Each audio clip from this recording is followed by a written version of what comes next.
of entertainment.com. And Ricky, did you bring any other guests with you? Heck yeah. So we got a bunch of them. We got Angela. We got Ray.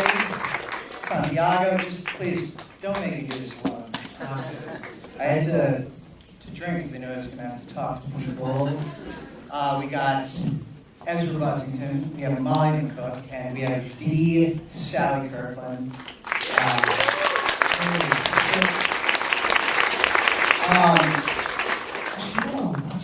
We have a blonde who's edited everything I've ever done. I mean, honestly, I used to get her coffee, and she was cool enough to make movies with me. She's the fucking boss, basically. We have Dave Lawson and Matt Smith. I don't even know if I'd gotten to make another movie with that guy. Literally changed my life. This was like the greatest therapy session. And also, I did cry doing this thing at Sundance, too. I'm such a fucking pussy.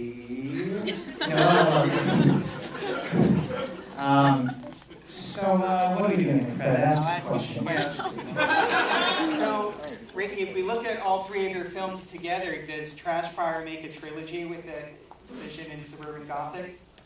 Well, yes. So they're all coming-of-age movies. So Excision was supposed to be out of school. Suburban Gothic was that fucking weird transition from college to real life. And this movie was like, good lord, it was like my attempt to like, maybe if I make it, I'll become a man, and whatever that means. So it was like this weird, crazy exorcism. I'm just actually screaming over the title. It is that disturbing, what you just watched. But hopefully you had a fun time in a way. It's weird because usually I have to grab the microphone and get you out of the weird space you're in for the last 5 minutes. You know, I'll say a bunch of dumb, silly stuff. Can we just go to questions?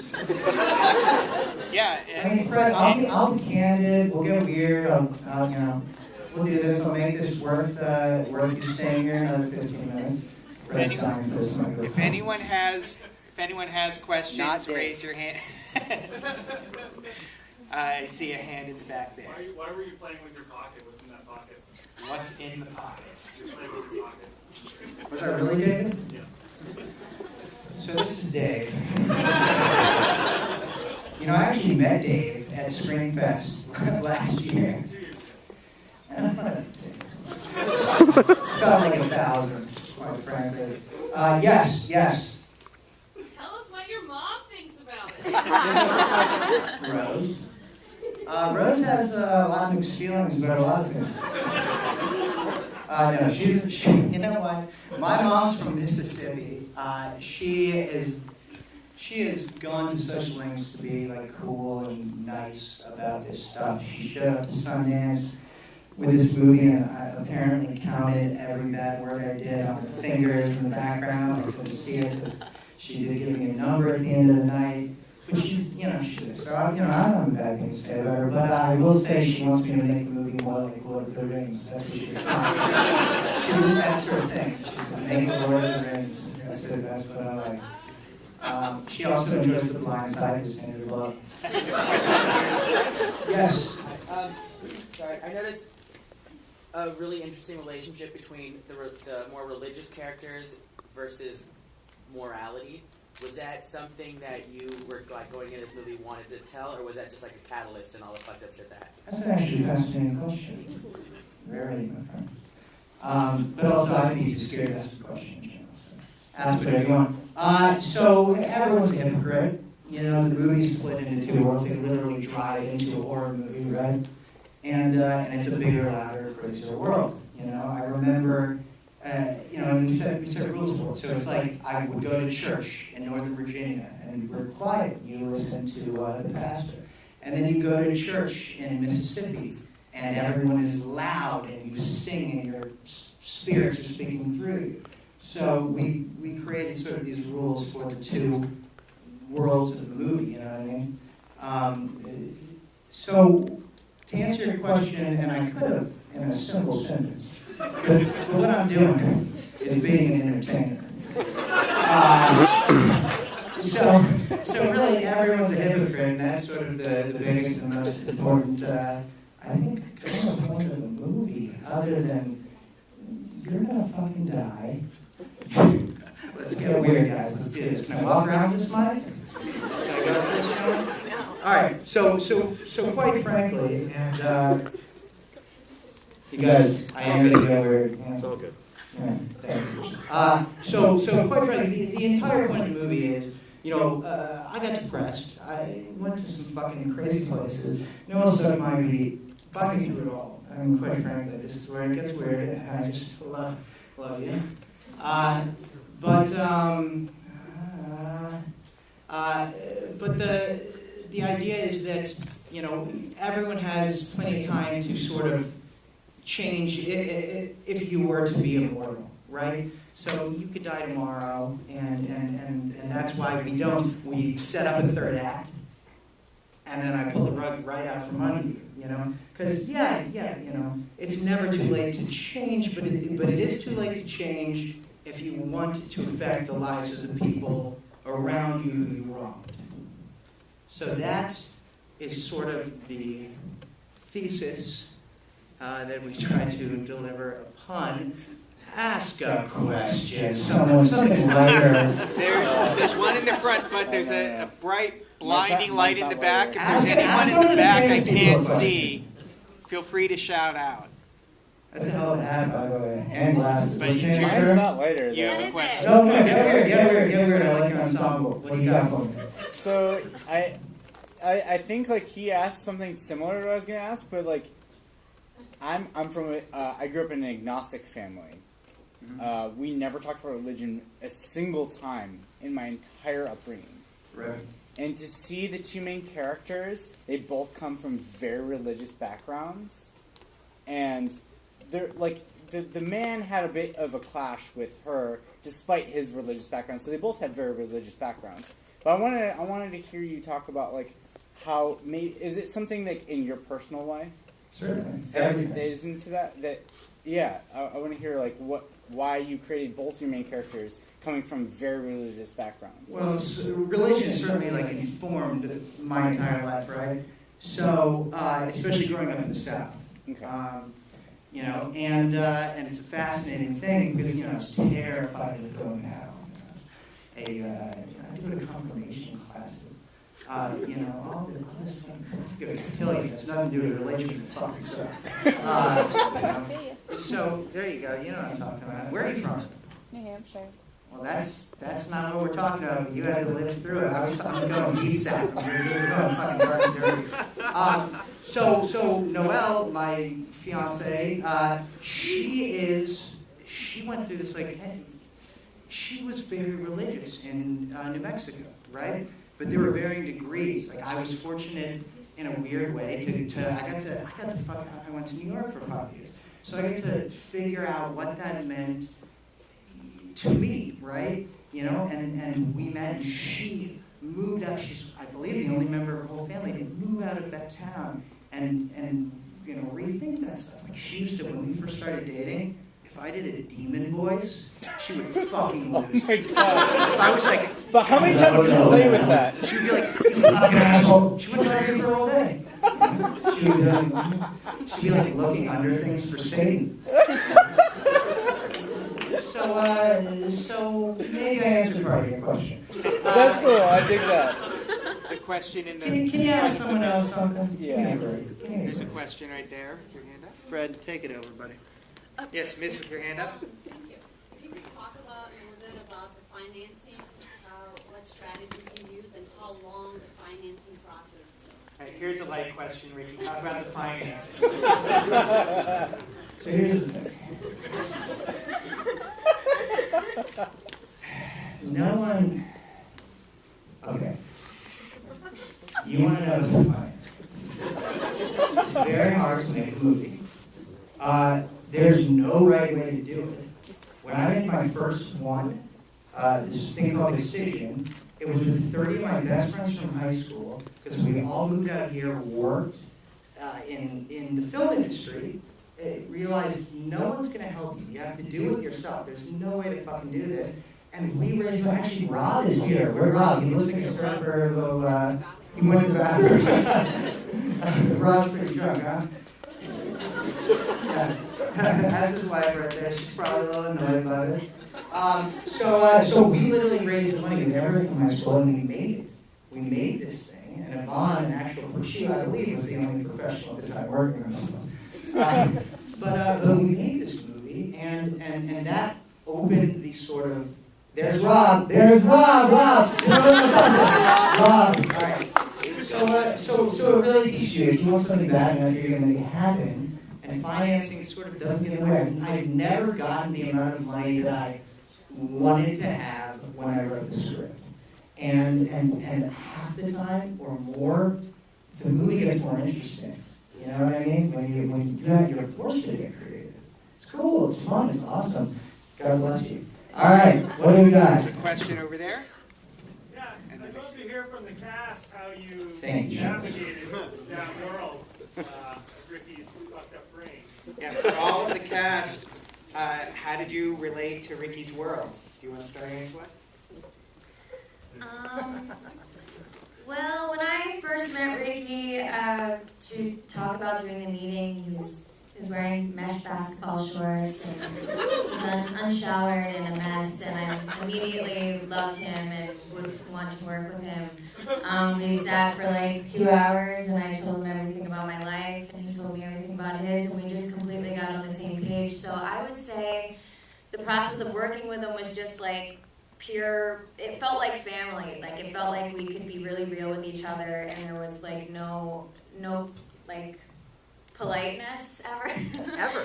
Yeah, it was just like real. It just, Totally true. yeah, it felt really real, and I could ask him a million questions, and I did, and he answered them at all hours of the night. And I don't know. I guess the navigation through this script, like I came from a really religious background too, and so this script really interests me because I came from a really restricted family. I got in trouble with anything I ever wanted to do outside of my mom's thoughts. So I don't know. I related to the script, and I really liked Ricky's crazy brain, and I just was trusting him the whole time, and it was just a trust thing, and yeah, and it was really fun to be in a very hateful relationship with Adrian. That was easy, and Also, and fun. yesterday, Angela won Best Actress in New York.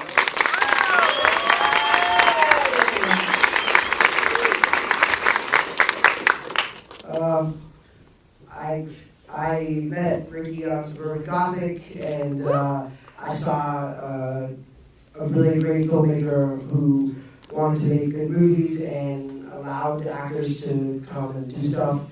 And so he called me and said, "Do you just want to work on this?" I mean, basically, if he asked me to light my hair on fire and take a shit in the middle of the street, I would do it because I know that it's going to be good and disturbing. And that appealed to me. So that's why I... You're writing the next movie for me. Who else?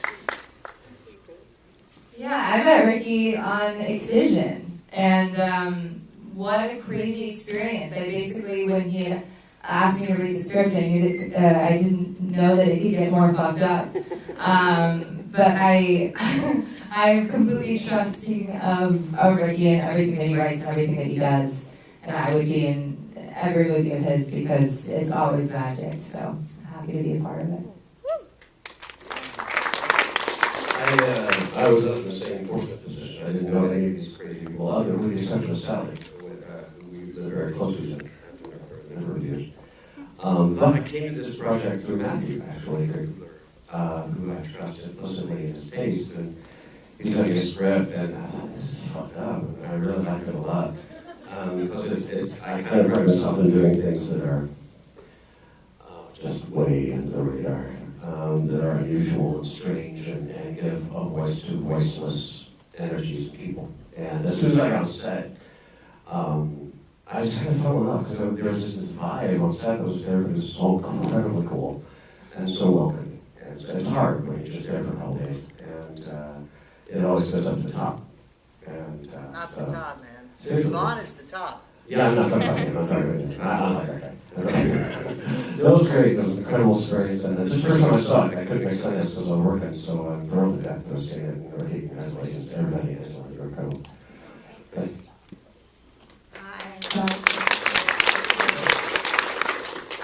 I met Ricky through a guy named Scott David, who cast Suburban Gothic. And from the first day, he was so respectful. And I played John Waters' assistant. Yes. Right? Yes, and a clairvoyant. And clairvoyant, yeah. Do a role. I was a clairvoyant, right. It was slightly bigger than the role in this, but that's okay. If that means it's not okay, yeah. And we sort of fell in love. And he looked at my movie Anna that I got nominated for the Oscar, and he told me all these beautiful things, and he wrote it down on paper, and I put it on my wall. And when it came time for this movie, he called me up and said, it's a small part, but she'll be wonderful. You're going to be the psychiatrist, Angela, and Meg. What? Oh, Adrian, yes. Yeah.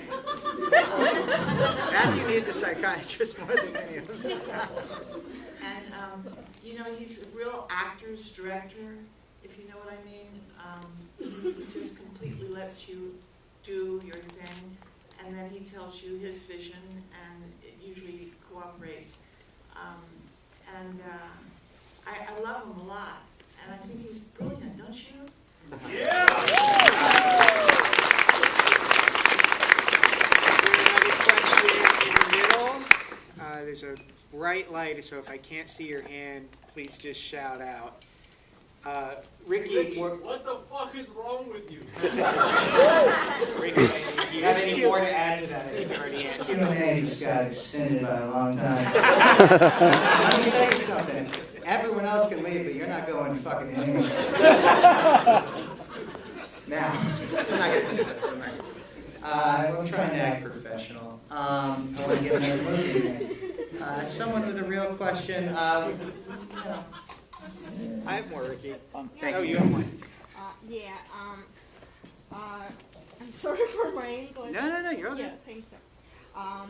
Your last name is Bates, and I look at Purple, and she reminds me about Norman Bates. Did Psycho influence to you or something like that? Being named Bates in the movie Psycho influenced you. Yes, or in your other movies. Well, actually, kind of. So that's a question. So no, in all seriousness, we were trying to sort of make like whatever happened to Baby Jane meets Psycho. I mean, when I got this movie going, I said Psycho meets Harold and Maude. That was the pitch. So quite frankly, and everyone said, "What the fuck?" All right. So did that do anything for you? Something? Yes. All right. Good. Validated you, right? All right. Good. All right. Someone else. Good. You're smiling. That's good. Yes. Back. Two quick questions. One, what was the makeup process for Pearl? What was that like? And two, how close was Angela to the actual snake? Angela, how close were you to the snake in the toilet? And we're talking exact proximity. Was it in the toilet? Not alive when Angela, otherwise your agent and manager would have sued us. I don't know. I don't think there was one. I used my imagination, and it was really hard to do. Also, the gentleman that When Jason Collins did Angela's makeup was here, I hugged him twice. Where the fuck are you, dude? Stand up. You're in like a weird fatigue outfit. Where the fuck are you? Did he leave? Fuck you. That makeup is shit. Don't ask another one. I'm joking. I'm sorry. What am I going to do with this question? I think a while, couple hours. I was on set trying to do the last thing. You don't get a second question just yet. Yeah, I can tell it's my girlfriend though. She'll ask. She'll ask it. Ask it quickly. We don't have all night here.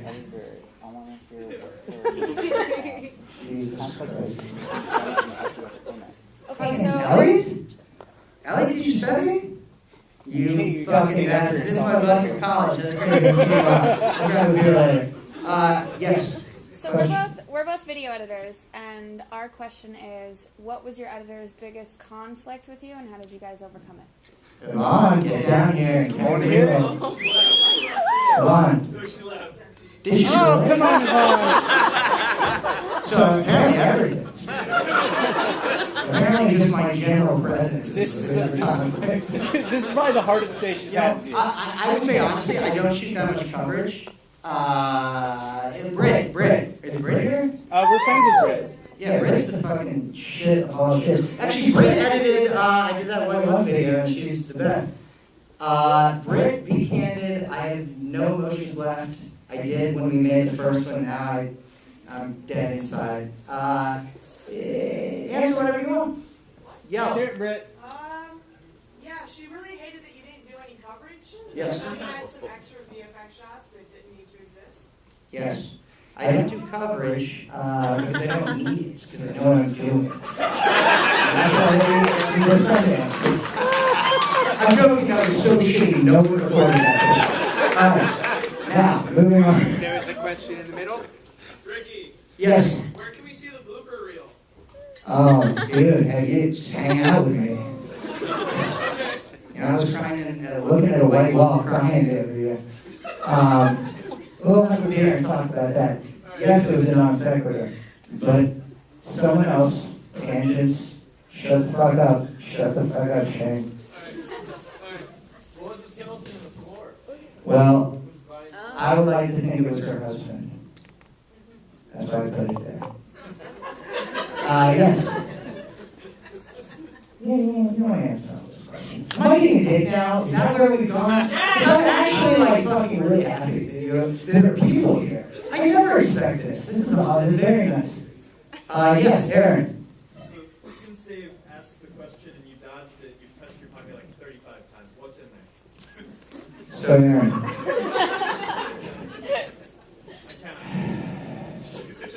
I wish drugs. Unfortunately, this is a self-conscious lean. And I'm going to just stand in this pose for a while. Silently without handing the microphone in here. Worst Q&A ever. You all paid money for this. You should have left right after the movie, because I fucking tried on that thing. Matt Smith, are you concerned now after this? Very concerned. He's sort of the adult. We've got notes. Oh God, Lawrence is getting an email. We'll get feedback in the morning. Jesus Christ. Alright, can we end this? You guys want to go home, right? Well, we're not going home. There's a party after this upstairs, and this movie's coming out soon, right? November 4th? Yes, November 4th. Trash Fire is out November 4th. Tell everyone on social media and all your friends to watch it then. And tell them that you saw it at Screamfest. Thanks for your questions, and come join us at the party.